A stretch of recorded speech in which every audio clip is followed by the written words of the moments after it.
Viņš ir ļoti aktīvs. Arī šodien katru dienu viņš staigā, darbojas savā saimniecībā.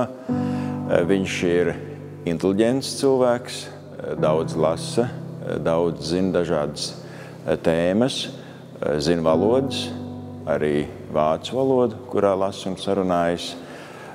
Viņš ir ļoti draudzīgs sarunbiedrs, daudz pieredzējis un arī ļoti ticīgs. Es viņu varu raksturot kā elegantu, kristīgu džentelmeni.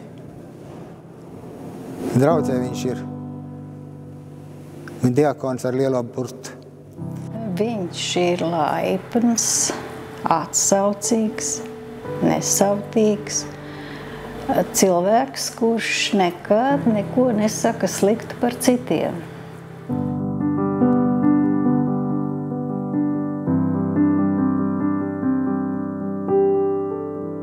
Viņa dzīve raksturo tas, ka cilvēkam nekad nevajag nobīties un padoties grūtību priekšā.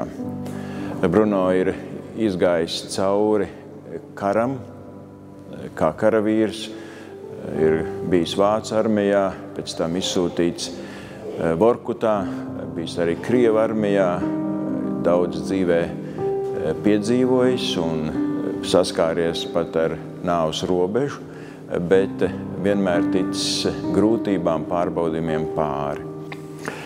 Kad mūs tur aizved, mūs nostādīja visi rindā un nometnes komandieris ģenerālis Maļcevs visā savā ģenerāļa uniformā stāvēja priekšā un teica: mums nevajag jūsu darbu, mums vajag jūsu nāvi. Un mēs darīsim visu iespējamo, lai jūs nobeigtos. Tie bija viņa vārdi, viss ierindas priekšā. Un arī tā tika viss darīts. Ar to uzturu un smago darbu. 12 stundas ogļraktuvē zem zemes.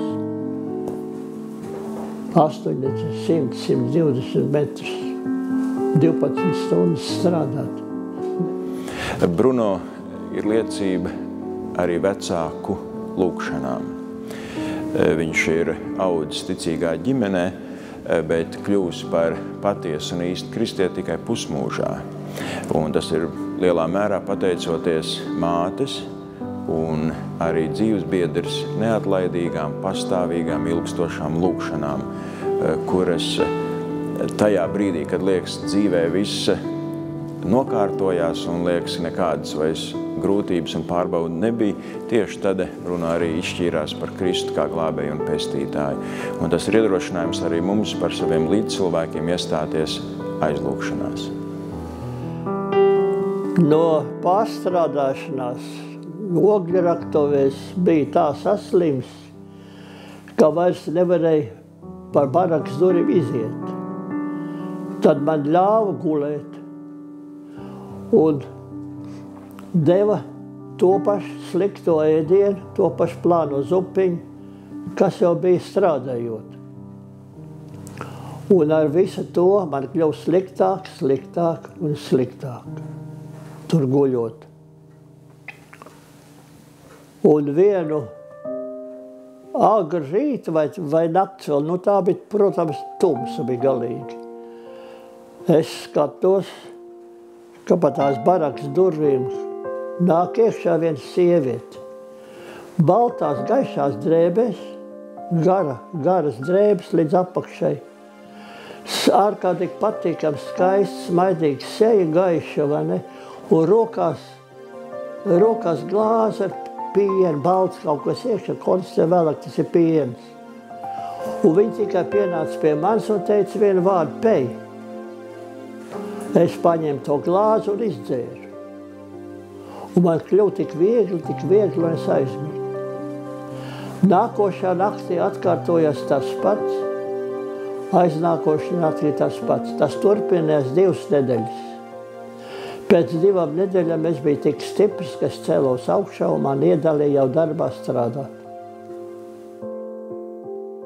Viņš atbalstīja jauniešu aktivitātes, gan, kad sāk jauniešu dievkalpojumi parādīties, gan kafejnīcas, un arī savā sētā uzņēma jauniešu Jāņu pasākumus un dažādas citas veidus. Vēl viņš tanī laikā, kad bija draudzes priekšnieks, panāca to, ka baznīca tika atgriezta draudzes īpašumā. Pats Rubiks parakstīja šo lēmumu. Redziet, draudzē valdīja bailes.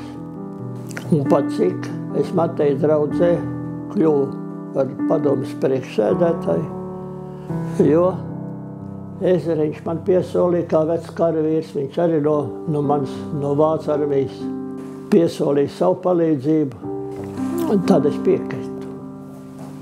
Un tā mēs kopā darbojamies. Un mēs darbojamies kā viens vīrs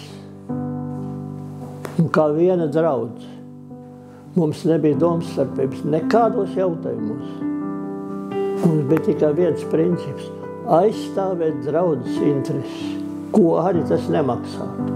Un tās draudzes intereses nācās bieži vien aizstāvēt visādi. Gan teikt, kad vajadzēja mazs bērniņus svētīt, kas bija aizliegts.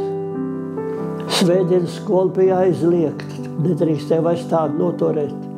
Mēs izdomājam citu paņēmienu. Bērnu pieskatīšana pa dievkalpojumu laiku. Bet pilnvarotais Liep jau to uzzina agrāk kā vēlāk. Viņš to atklāja un saprat, kas ir pa lietu. Viņš izsauc man pie sevis tur uz Elizabetes ielu, kur iespējams, ka viņš jau tagad tur dzīvo, ja viņš ir. Un izsauc un jūs nedrīkstat nekādas sapulces ar bērniem noturēt, un ne kaut kādas svētdienas skolas un nekas tam līdzīgi. Es saku, biedri Liepa, lūdzu, uzrakstēt visu šito man uz papīru. Ar kārtīgu zīmogu un ar kārtīgu papīru.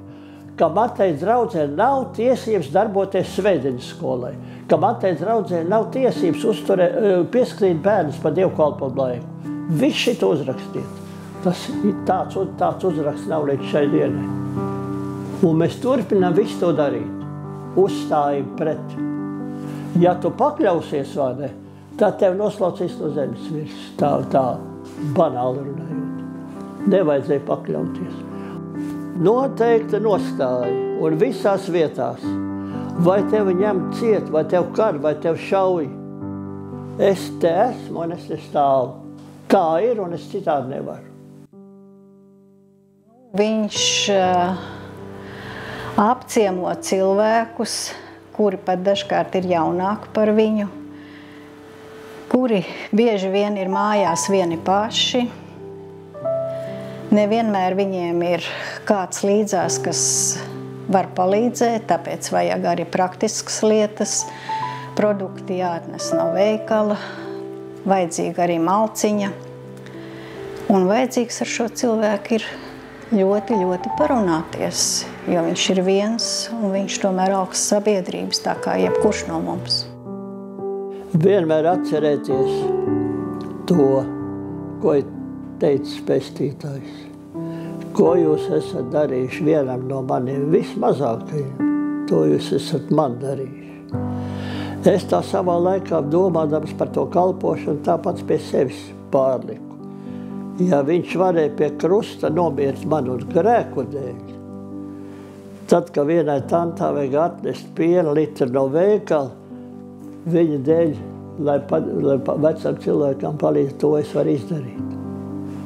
Tas taču ir liels sīkums. Varbūt tāpēc es dzīvoju. Dievs patur tik ilgi, kamēr es viņam esmu vajadzīgs.